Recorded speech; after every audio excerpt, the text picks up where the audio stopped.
Well, thank you very much, Molly. Your check for all that promotional material is in the mail. I'm grateful to be here. I appreciate Cleveland Right to Life inviting me to be here. And my hats are off to all of you because you're doing the tough stuff. You're in the trenches. You're doing the hard work from day to day. So thank you for fighting the good fight. It's worth it.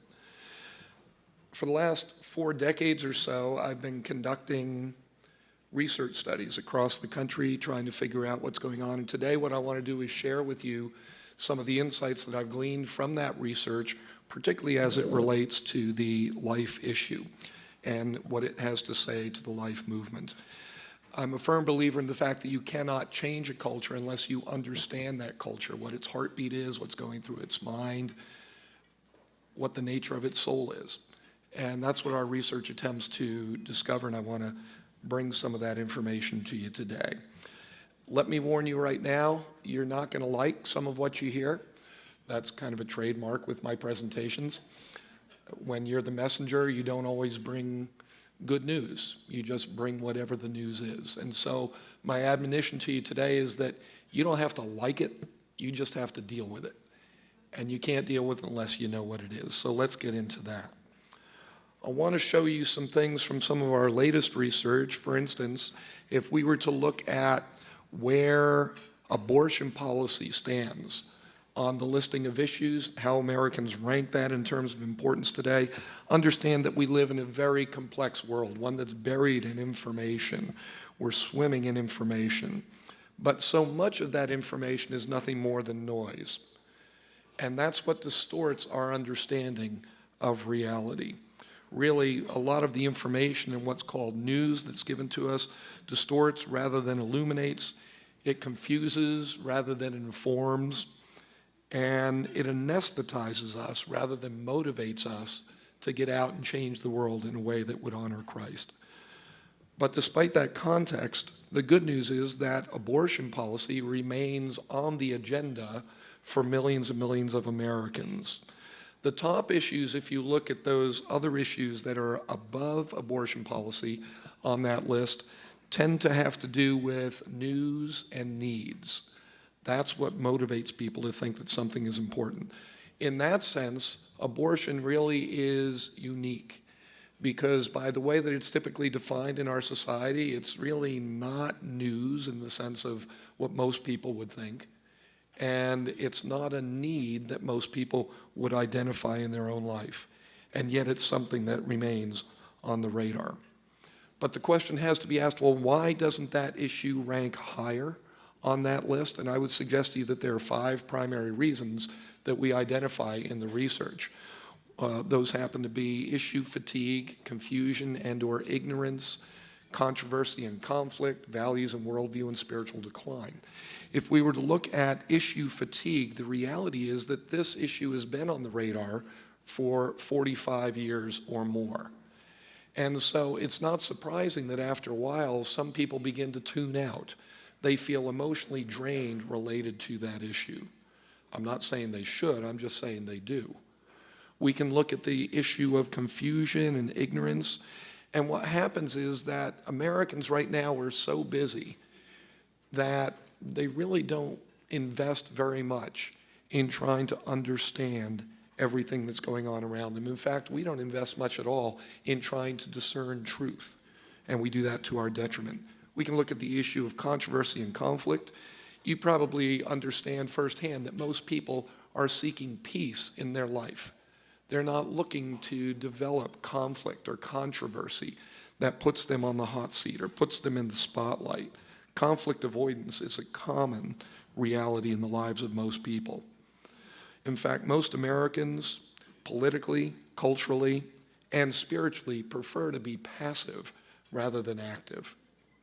We can look at the whole issue of values and worldview. I'm going to spend a bunch of time talking about that in particular in just a few minutes, but let me just give you a down payment on that, identifying the fact that the focus in America these days is on experiencing and advancing happiness rather than identifying and living in accordance with truth.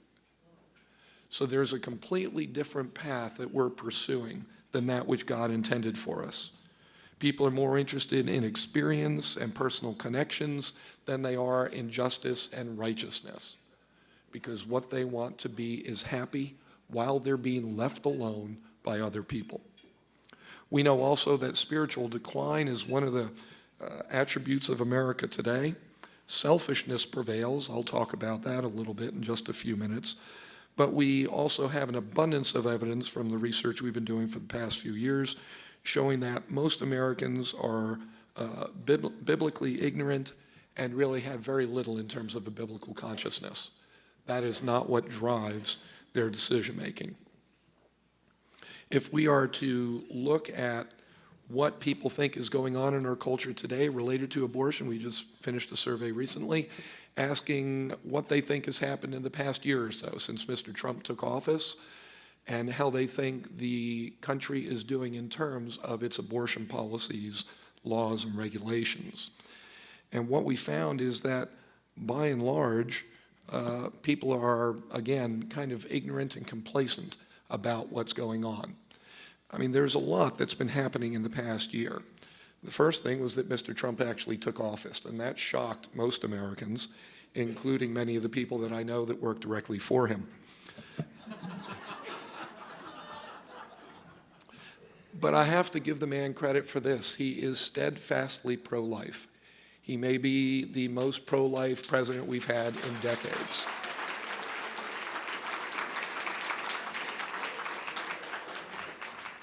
Many of you probably know Morton Blackwell. He's been an insider in the Beltway for years, and one of the things that Morton always talks about is personnel is policy. It's the people that you put into positions that actually determine where the country goes. And again, I have to give credit to Mr. Trump, because when I talk with the people that are his chief individuals working in domestic policy, they are pro-life to a fault. And so that is good news for us going forward. And yet, yeah. Yeah, clap now, because when you see the information I'm about to give you, there's going to be stone silence. So, yeah, wear yourselves out. So when we look at a chart like this, basically what it's telling us is that even a majority of conservatives don't really know what's going on. Half of them say that they think nothing really has changed over the past year, which is not true, but that's their perception.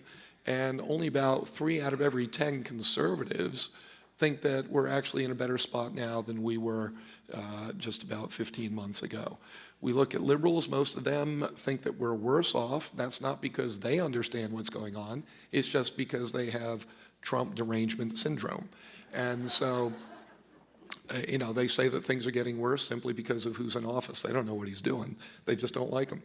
And then when we look at individuals who are committed to Christ, those who really try to live their lives according to the scriptures, according to a relationship with Christ, what we find is even a large share of them really are not apprised of what's happening.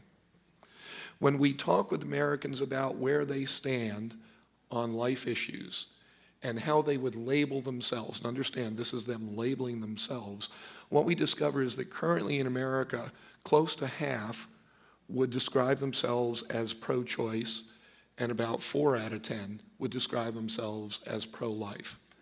Now, those labels can be deceiving. I don't want you to put too much weight on those, but it is a way that people begin to self-identify what they're all about and who they are. So it's important for us to understand that while there's a lot of energy in the life movement today about we're winning, we're making progress, we're doing this and that, we've got to be realistic about what's going on across America. There are victories that are taking place. I don't want to diminish the importance or the significance of that, but we have to put it in the broader context of where do Americans stand and where are we heading. And so looking at this, I mean, there's a lot of different ways to slice and dice that information, but realize a couple additional things besides the big picture that we're talking about, the 47 versus 38. Realize that barely half of Americans are strongly describing themselves as either pro-life or pro-choice. In other words, there's still a lot of room for movement in how people look at this particular issue. That'll become important in a few moments as I get deeper into this conversation. Also, the other thing to understand is that what that means is that I'm sorry, there's another couple of numbers on there, the 8% of the people who take neither position or aren't sure where they are. That's 16% that's up for grabs this moment. There's not a whole lot of persuasion that has to go on changing the position that they may already have. These people don't have a position. That's millions and millions of Americans. So again, that tells us there's still a lot of work to be done. When we talk with people about what they think we should do policy-wise, should abortion be legalized, what you find is that the vast majority of Americans, 8 out of 10 Americans, believe that abortion should be legalized in some circumstances. Now, the nature of those circumstances changes depending on who you talk to. We're going to dive into that in a few minutes as well. But it's important to recognize that that is the mentality, and that's part of the reason why people are comfortable embracing that pro-choice label. We can talk with people about whether or not they believe abortion is morally acceptable. And it gets real interesting but real confusing when you dive into this. What we find in terms of the big picture is that only 1 out of every 3 Americans say that abortion is an immoral behavior. You find that about 1 out of 4 of them say that it's a moral behavior. Probably the most interesting number of all to me on that chart is the 24% who would claim abortion isn't even a moral issue. Now, the reason I say that's interesting is because morality means right or wrong, identifying right from wrong. And what this is telling us is that you've got 1 out of every 4 adults in America who believe that there is no right or wrong component to the act of getting an abortion. That, to me, is one of the most startling revelations about what we're trying to do in this movement, is that people have so lost touch with right and wrong that they're not even willing to describe this issue, this behavior, this choice in those terms. And then, of course, you've still got the 16% who won't take a stand on this. They don't know what to make of it. This tells me we've got a lot more to do than show videos of a fetus in a womb or whatever. Those are very important. Those are very impactful. But there are some underlying issues that we're going to have to address, which I'll be talking about in just a few minutes. One other thing that I want to do before I get there is talk about a myth that troubles me tremendously, and that myth is that millennials are the most pro-life generation we've had in years. I'll show you some of the data which would suggest otherwise. I think maybe we've come to assume that because there are a lot of great young people and young adults who are very energetically involved in the life movement, and that's a great thing. Maybe we've come to believe that millennials are so deeply pro-life because they talk so much and they think so much about social justice. Maybe we've come to believe this because we know that millennials want a kinder and gentler world. But the reality is, when we look at this particular issue, we see other facets of the millennials that come to the forefront, such as the sense of entitlement or selfishness that characterizes the generation. And again, forgive me, I'm not trying to be judgmental. I'm just looking at data and telling you what we find. I can tell you also that it's a generation that believes in what some of us would call hyper-tolerance, that there ought to be no judging of anybody else's choices, which makes sense when you have a community or a country that doesn't believe that something like abortion is even a moral issue. And so why not do whatever feels good, because that's the appropriate thing to do in that mindset. So when we actually look at the attitudes and the opinions of millennials and we compare them to those of other adults, you can see up there on the screen, there are some pretty significant differences. And to give you some context here, I want you to understand that millennials are the generation in America today that is least likely to consistently side with biblical morality on a wide range of issues. They're the least likely generation we've had in at least the last 5 generations to want children. They're the least likely generation to say that we should cut or eliminate funding for Planned Parenthood. They're the most likely generation to reject marriage. They're most likely to approve of same-sex marriage as a reasonable life choice. They're the most likely to approve of sex between teenagers. You put all this into context, and it's kind of alarming what we're working with, because we have to understand that this is the next generation of leaders in America today. And that's the mindset they're bringing to their positions of leadership. We continue with a deeper dive into what's going on here. One of the things we have to understand is that reason isn't something that equates to people's points of view related to abortion policy. What we find is that when we look at just three particular issues, the legality of abortion, the morality of abortion, and at what age, if any, they believe a fetus becomes human, and we look at people's positions on just those three issues, what we find is 78% of the time they have inconsistent positions. And once again, this is indicative of a nation where people are abundantly confused about an issue that's been in the marketplace for close to half a century or more. We can look at things such as what kind of legislation people would, let me go here first. We can look at what people believe about what gives life value. Does life have any value, and if so, what is the source of that value? One of the most shocking things is that less than 4 out of 10 Americans believe that your life, my life, anybody's life has innate value because it's a gift from God. That life is from God. Only 4 out of 10 Americans. Now remember, this is a nation where 7 out of 10 people call themselves Christian. And yet when we look at, but what does that mean in practice, this is an example of where it begins to break down. You've got 1 out of every 6 people who say, well, my life has value simply because I'm alive, which is a hard argument to support, but nevertheless, that's their perspective. 1 out of 6 would say, my life matters, it has value because of the potential that it represents, which of course is an unbiblical perspective, but one that they feel comfortable with.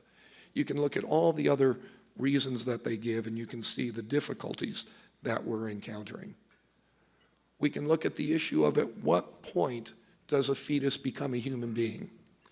And this is one of those areas where, you have to believe that people believe in magic, because only 4 out of 10 Americans say that a fetus becomes a human being upon conception. There is some magical point after that at which that, whatever they call it, blob of cells, that protoplasmic sac, whatever they want to describe it as, becomes human. They can't quite describe how that transition takes place, but neither are they willing to say that it was human from the moment of conception. Because in many ways, that would have to change their entire argument. And many of that are not willing to go that far and don't know how to make that transition. We can look at some other places where people are at in terms of things like legalization. What do people feel should be legal? They feel abortion should be legal if the pregnancy was caused by rape. 3 out of 4 Americans say that. 3 out of 4 of them will say that abortion should be legal if the life of the mother is endangered or she's likely to die by giving birth. There are some approaches where a plurality of people, not quite a majority, but the largest share of the population says that these things should be legal, and that would include having an abortion if testing shows that a child is likely to be mentally ill. Plurality, just about half, say that abortion should be legal if the mother is under the age of 18, but the parents of that birth mother have given permission for the abortion. Again, almost half would say that if the mother is under 18, and that's the only condition, abortion should be legal. And close to half of them would say that if tests show that the child would be physically disabled, that's enough grounds for having an abortion as well. There's a plurality who believe that some instances should prevent abortion. Things such as if the mother simply lacks the financial means to provide for the child. Thankfully, most people at this point are saying, well, no, that's not the case. That's not legitimate grounds for an abortion, although statistically it's very close. We can look at the fact that most people say no if the birth is going to cause an economic hardship for the mother, and I think we're grateful for that. Those of us who have been parents understand having children is always an economic hardship. So, we'd be looking at roughly a 100% incidence of abortions if that were, the law. We can look at whether or not the birth will cause an emotional hardship for the mother or father by a small margin. Most people right now say no, we should not permit abortion in those cases. And similarly, when the birth father does not give consent to the abortion, most people say, well, that's not the crux of the issue. When do people feel that a fetus becomes a human being? And what should we do about that? I mean, you can see some of the data here. I'm not going to go deeply into this because I'm going to point out some things related to this in a little while. And interestingly, one of the things that we asked is, well, how do you think the public schools should be handling the issue of abortion? And what we found is that about 1 out of 3 adults say that the public schools should be advocating abortions to high school students. 2 out of 3 say that they should be teaching kids that adoption is a viable alternative to an abortion if you have a child and you feel that you don't want to, you're incapable of taking care of it. And 3 out of 4 say that schools, public schools, should be teaching kids about the practice of sexual abstinence. One of the most interesting numbers on that chart, I want to point it out because your eyes may already have glazed over by this point, and I'm not even halfway done, so put on your seatbelt. But if you look under that column that says pro-abortion, notice that only 55% of the people who are pro-abortion say that public schools should be teaching children, in other words, their kids, that abortion is a viable alternative. The reason that's interesting to me is that means that almost half of the people who advocate abortion think that children should not be exposed to the idea that it's a viable alternative, which again says to me, maybe they're not as convinced or as persuaded as they like to let on that that's really the way to move forward. How did we get here? Well, we didn't get here overnight, and we're not going to get out of this mess overnight, but I want to suggest to you that it's not because there were not enough pro-life rallies. It's not because there were too many pro-life Congress people.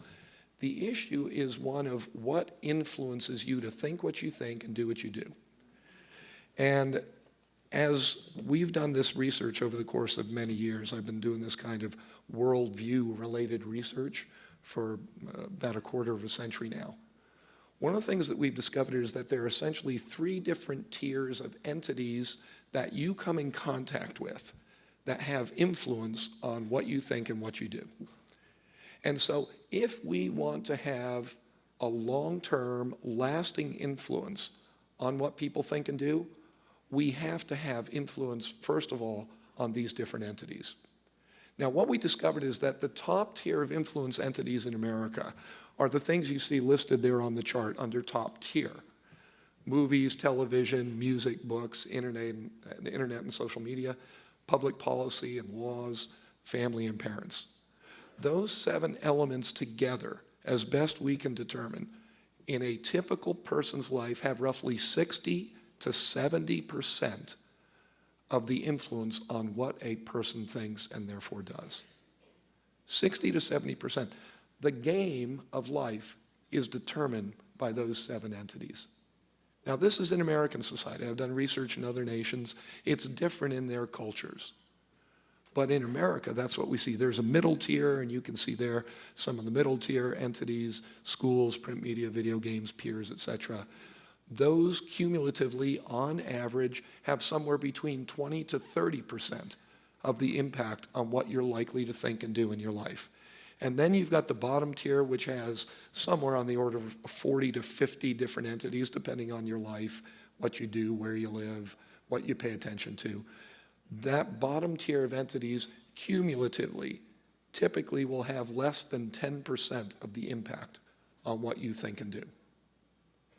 So if we want to begin to think strategically about how is the life movement going to be able to move forward and get people on board with the whole idea that life matters, that you're not just killing cells, you're killing a human being by having an abortion, and thinking through that whole issue, we've got to deal with this whole issue of worldview.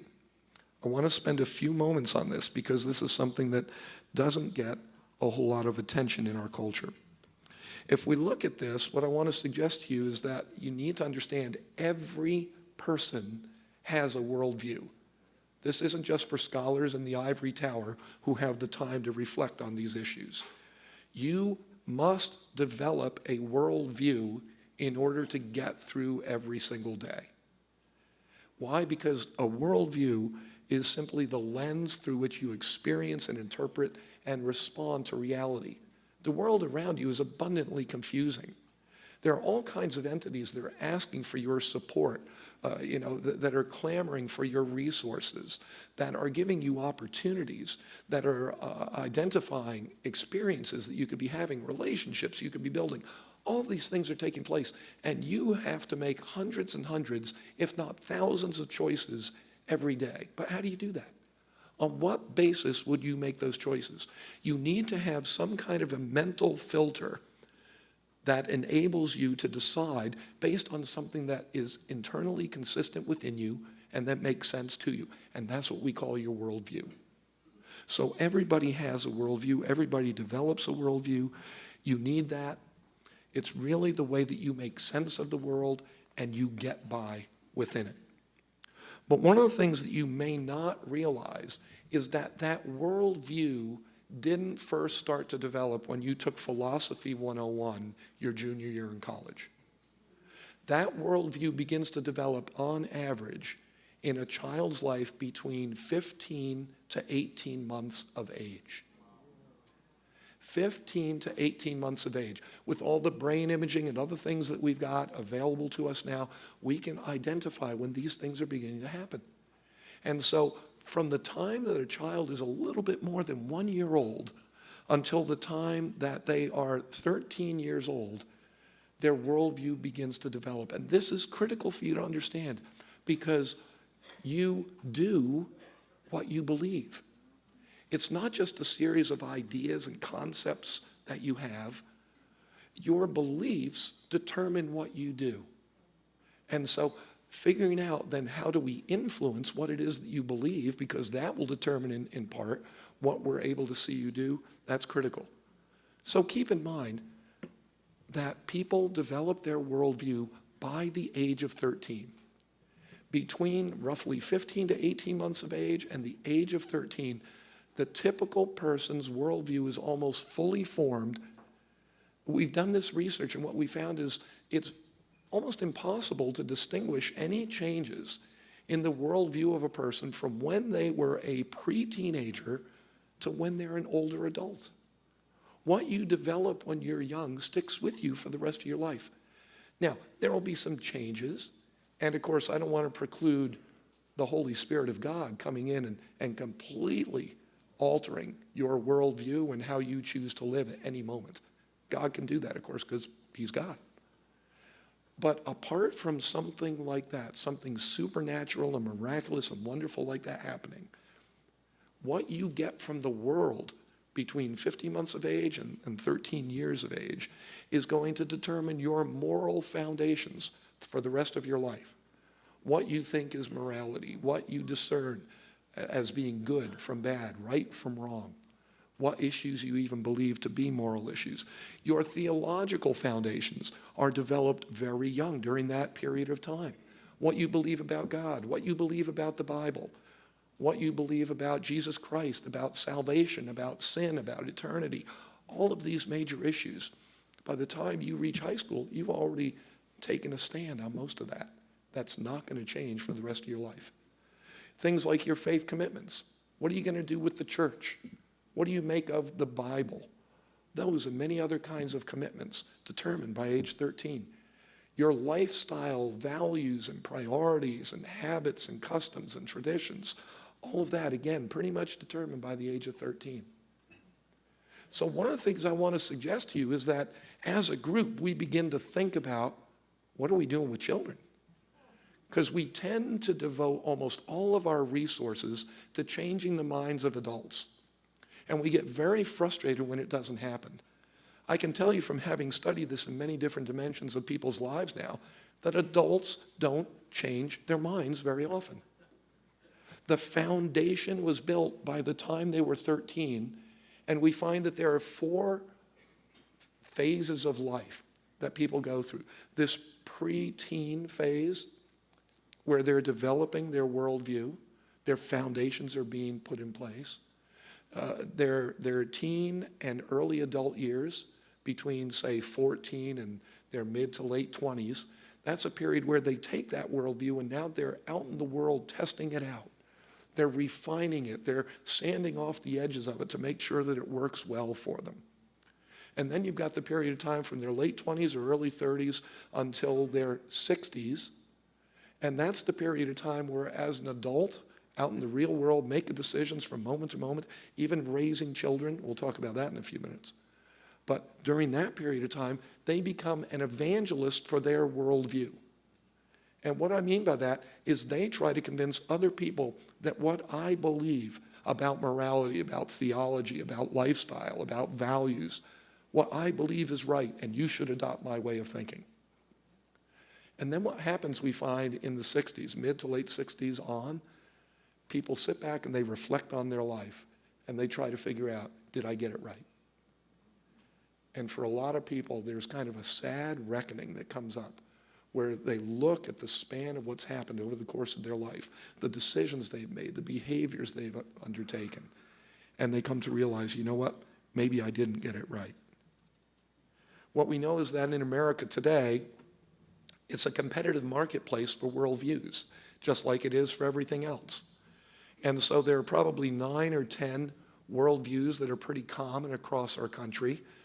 You've got postmodernism, you've got Christian theism, or what I'm calling a biblical worldview, secular humanism, deism, and all the rest of the isms that are down there. It's important to understand that people don't get born with a biblical worldview. If you want them to have that, we have to be very intentional about educating them about that, about shaping it, about accountability, about exhortation and encouragement. All of those are part of that developmental process, unless we simply leave it up to the default mechanism of saying, we'll let society take care of that because it's not my job. Every one of us has to take that job on. What I want to suggest here is that when we have studied Americans, and I've done thousands and thousands of interviews with people across the country over the last 25 years related to their worldview to try to understand how they think, why they think it, and what they do with it. And what we've discovered is that I think I'm still looking for my first American adult who has a pure worldview, or whichever one it is. Postmodernism, Christian theism, secular humanism, New Age. I mean, pick your worldview. I've never found any individual whose worldview was pure from start to finish. It completely embraced that particular worldview. What happens is we get exposed to a lot of different opportunities, a lot of information, and so we begin to pick and choose elements from different worldviews, and we throw them together. And we may have a dominant worldview that propels us forward, but we don't have a pure worldview. The people who have a biblical worldview, there's not one I've ever found who was 100% in line with biblical principles in their thinking and behavior. Postmodern people, not one of them that I've ever found who completely embraces postmodernism in everything that they think and do. So there again, even if we're working with people who we think have a biblical worldview, understand that there are going to be some gaps in their understanding, some things that maybe need to be refined. What we know is that in America today, only 10% of all adults actually have a biblical worldview. Now, that's based on a lot of research that we've done, and I'll be the first person to tell you it's an estimate. Only God really knows what a person's worldview really is. You know, we look at both beliefs and behavior because we know that if you don't do it, you don't really believe it. So I want you to tell me what you believe, but then we ask questions to figure out, but do you actually practice that? And where's that? There's that consistency. We say, okay, they buy into that. I will also tell you that that 10% is an overestimate. A maximum of 10% of adults in America have a biblical worldview. Because we're doing survey research, well, I'm not God. I can't see into a person's heart. I don't really know. We're just using these tools, these surveys, to help us estimate where people are at. And in our most recent number, I was kind of sad that it came out as such a round number because you probably think I'm making it up. But if it'll make you feel better, it was actually 9.8%. So something else I think that's important to recognize when we look at that number, if we break it down generationally, what we're finding is that the proportion of people with a biblical worldview from generation to succeeding generation is on the decline. When we look at the builder generation, what we know is that 17% of them have a biblical worldview. Among boomers, it's 15%. Among Gen X or the busters, it's roughly 7%. Among millennials, it's 4%. 4%. 1 out of every 25 millennials we estimate to have a biblical worldview. You do what you believe. This is frightening. Okay, one of the reasons why it's frightening is we're talking about the importance of raising up children that will have a biblical worldview so that they understand what life is all about and how important it is to support life in all of its various forms. And yet what we know about millennials is that only 4% of them have a biblical worldview, and they are America's primary parenting generation today. The reality is you can't give what you don't have. And most of them don't have that kind of worldview to give. Does it really make any difference? I'm just going to quickly give you a little bit of information that shows how huge a difference a person's worldview is. What you've got in that left-hand column of numbers is people with a biblical worldview. That's what the BWV stands for. That's not Baltimore, Washington, Virginia. That's biblical worldview, okay? And when you compare that to people who have any other worldview, any of those other ones that we've talked about, what you find is huge differences between the two groups in terms of where they stand on today's social issues, like abortion, same-sex marriage, transgenderism, etc. There are huge differences.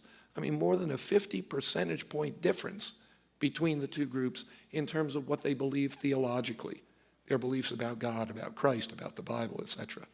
Huge differences in terms of what to do about money, how important it is, how to utilize it. Huge differences in terms of governance. What role should the government play? How much of your money should they have to spend? How much power should they have over your life? Those kinds of issues, again, huge differences. We can look at the differences on social issues. And they're I mean, you know, the top item right there. Is abortion morally acceptable or not? People with a biblical worldview, almost 9 out of 10 of them say, no, it's not morally acceptable, as opposed to just 1 out of 3 among people with other worldviews. You can see what a difference it makes there, and you can look at all those other issues. When we look at things in terms of theology, issues like sin, issues like whether or not God cares what we do, whether or not success has to do with the choices that we make, whether or not there is such a thing as absolute moral truth. I mean, look at that bottom number there. You know, 70% of people who do not have a biblical worldview say there's no such thing as absolute moral truth. Truth is what I determine it to be based on my emotions and my circumstances. That's the point of view of the vast majority of Americans. 2 out of 3 Americans overall believe that. Only 3% of people with a biblical worldview would buy into that. There's your battle right there. So we look at these things, keep in mind that this is a nation with 7 out of 10 Americans calling themselves Christian, only 1 out of 10 Americans with a biblical worldview. We want to think about how do we move the life movement forward if we got Christians on board with the way that God thinks. Simply understanding core biblical principles, there would be no war, no culture war. The war would be over. There'd be nobody to fight. But we have churches that have chosen to remain silent about so much of this. We have churches that are not really intentionally and strategically helping people to develop a biblical worldview. We need to change that. You can see it in a lot of different ways. David Barton and I wrote a book a couple years ago called U-Turn. And one of the things that I did in one of those chapters was I went back. David's got the best collection of documents from colonial America. And so I spent time going through a lot of his documentation from the 1600s and 1700s in America, looking at what was being taught in schools, what was being preached in churches, what was being reported in newspapers and in public meetings, the notes from those meetings. And you could discern the nation's values because we talk about what matters to us. And back then, things that mattered to Americans were values like hard work and civic duty and humility and moderation, family, faith, rule of law, frugality, simplicity. That's the group of values that made America great. And it was constantly talked about. It was regularly taught. That was who we were as a people. And then I went through my surveys for the last few years and tried to identify what are the top 10 values of present-day America to see what kind of overlap there was with what made this nation great. Not a single value overlapped. You look at what we value today, what I discovered was it's comfort, experiences, personal expression, happiness, independence, entitlement, control, acceptance, and freedom. Now, those aren't necessarily bad things, but when that becomes what defines your life and the kind of nation that you demand, that changes everything. And so this is the implication of the shift that we've had in worldviews. We can see it in terms of the shift we've had in morals. And again, this is a survey, national survey we've been doing every year for years. And what we now know is that the moral landscape would be unrecognizable to anybody who lived in America in the 1600s, the 1700s, even the 1800s, perhaps even up through the middle of the 1900s. Because today, a large majority of Americans say that divorce is morally acceptable, a sexual relationship between an unmarried man and an unmarried woman is morally acceptable, gambling, sexual thoughts or fantasies about someone other than your spouse, having sexual relationships with somebody of the same sex, doctor-assisted suicide, identifying as a homosexual, cohabiting with someone of the opposite sex, getting an unmarried woman pregnant, that unmarried woman having a child. A large majority of Americans are now saying all of these things are perfectly moral. What nation is this? And then look at what's coming down the pike. Within the next 10 years, chances are pretty good that all of these things will be considered totally moral by a large majority of Americans as well, because they're right on the precipice right now. You know, marijuana use, the use of profanity, intentionally looking at pornography, having an abortion, drunkenness. All of these things more and more Americans are getting very comfortable with. And then there's a list behind that of things that are also quickly growing. They're not close to that precipice yet, but at our current rate, they will be. Things like polygamy, things like sex between teenagers. 34% of Americans already believe that that's perfectly permissible. So, I mean, we've got to address these critical matters. Again, I would say it goes back to the top tier. The three things that really impact how we've gotten here the most are the media, government, and family. And just to put it as succinctly as I can, because I'm running out of time, but the reality is that the media have an agenda. And they've been promoting that agenda 24 hours a day, 7 days a week, 52 weeks a year, 365 days a year, year after year after year. And do you know who is most susceptible to the messaging that they're providing? Children. And so they're watching these quote-unquote harmless cartoons. They're listening to these news broadcasts. They're watching quote-unquote family programming. And their minds and hearts are being distorted by the message that's being given. Do you know why that message is being given? Because we're allowing it to be given. Shame on us. We look at the government. And many people have this notion in mind that you cannot legislate morality. What are you, out of your mind? That's all that government does.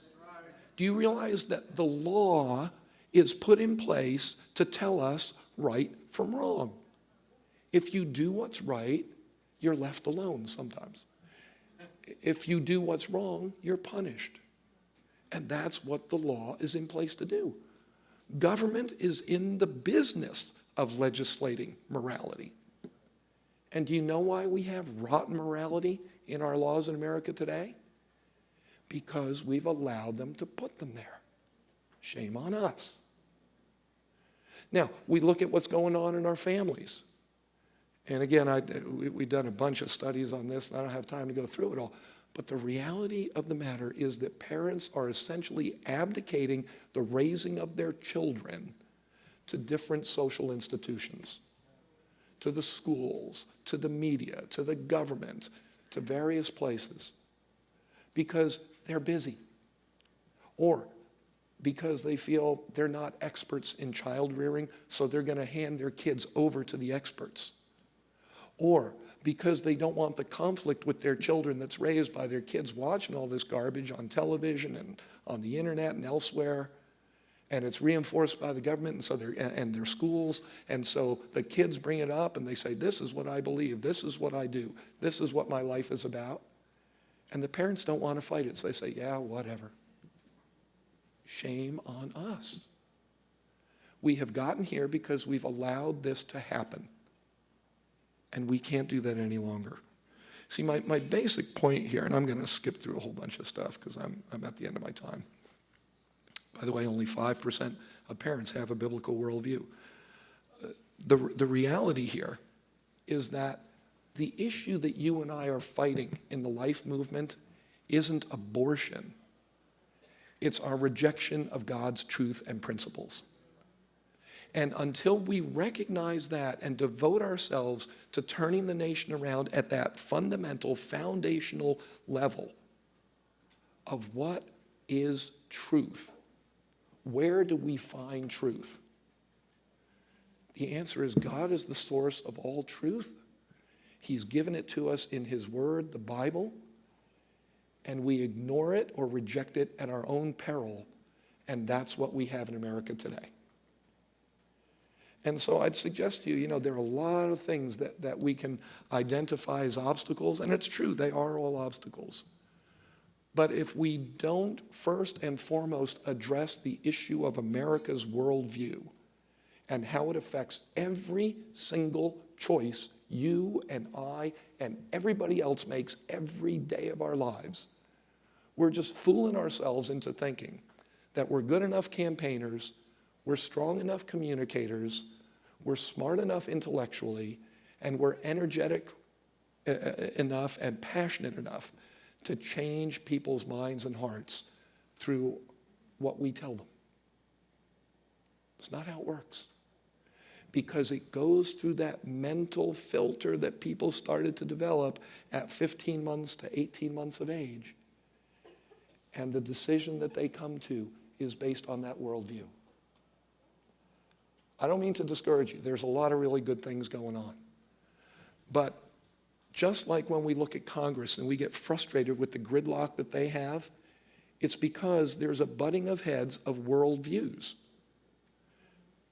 When I look at our economy, and I'm shocked by our surveys that show that people, a large share of the American public think the economy is not doing that well, It's like, what country are you living in? And yet, that's how they came to that conclusion. Why? Because there's a different worldview. 41% of Americans today tell us, and they've been telling us this for a couple of years now, that they would prefer socialism to capitalism. 41%. Are you kidding me? So, I mean, it all comes back to the issue of worldview. What drives their thinking? What is the nature of that mental filter that they've created? And what are we going to do about it? My friends, I pray that you will do something about it. The 2016 election showed that when we work together, when we unite around a common body of principles, we can change the world. I wrote a book called The Day Christians Changed America. It's about November 8th, 2016.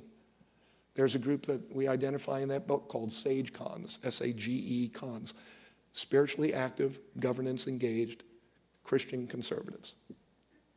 A small share of the country, 10% of the population. But on November 8th, 2016, that group of people who really didn't like Donald Trump, that group of people who certainly didn't trust Donald Trump, 91% of them turned out to vote. 91%. And 93% of that 91% voted for Donald Trump. Not because they liked him or trusted him, but because when they saw what the alternative was, the two primary issues that caused them to turn out that day were Supreme Court nominations, largely because of what it would do to family, largely because of what it would do related to abortion, and the other issue was abortion policy itself. Those two issues forced them to vote the way they did. And praise God that they did. Otherwise, you and I probably would not have the freedom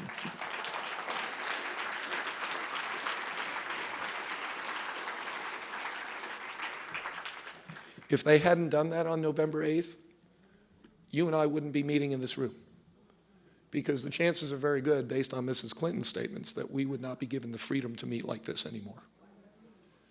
So sometimes we got to make some tough choices, but it all comes back to worldview. About 9 out of 10 SAGE cons have a biblical worldview. They knew what they had to do it, even though they weren't excited about it. It was the right thing to do, and they did it. And thanks to God, we're reaping some good benefits from that. So I thank you all very much. I pray that God will continue to give you the strength and the wisdom that you need to continue to do what this movement needs to have done. And God bless you for all those efforts. Thank you so much.